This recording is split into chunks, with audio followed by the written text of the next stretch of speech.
മുജാഹിദ് പ്രസ്ഥാനത്തെ വിമർശിക്കുവാൻ വേണ്ടി ഏത് ഇബ്ലീസിനെ കൂട്ടുപിടിക്കാനും മുജാഹിദ് പ്രസ്ഥാനത്തിന്റെ ശത്രുക്കൾക്ക് യാതൊരുവിധ മടിയും ഉണ്ടായിട്ടില്ല എന്നതും ഒരു യാഥാർത്ഥ്യമാണ്.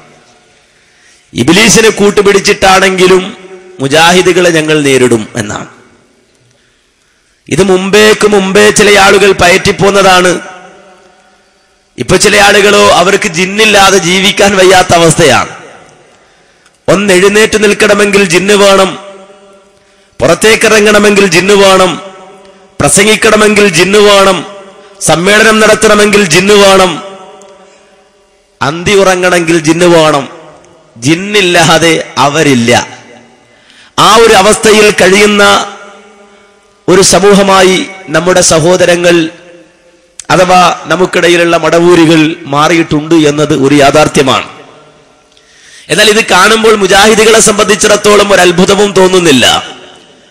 കാരണം ഇബ്ലീസുമായി പിശാചുമായി ഈ ആദർശ പ്രസ്ഥാനത്തെ നേരിടാൻ വരിക എന്നത് ഒരു പുതിയ കാര്യമല്ല, വളരെ മുമ്പേ നടന്നിട്ടുള്ളതാണ്. ബഹുമാന്യരെ, നാം പറഞ്ഞു വന്നത് ശൈത്വാനെ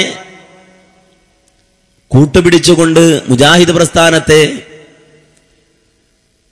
നശിപ്പിക്കാൻ വേണ്ടി, മുജാഹിദ് പ്രസ്ഥാനത്തിന്റെ ആദർശത്തെ എതിർക്കുവാൻ വേണ്ടി നടക്കുന്ന ശ്രമങ്ങൾ പുതിയതല്ല എന്നാണ് ഞാൻ സൂചിപ്പിച്ചത്. അത് മടവൂരികൾ മാത്രമല്ല, നേരെ മറിച്ച് നമ്മുടെ നാട്ടിലെ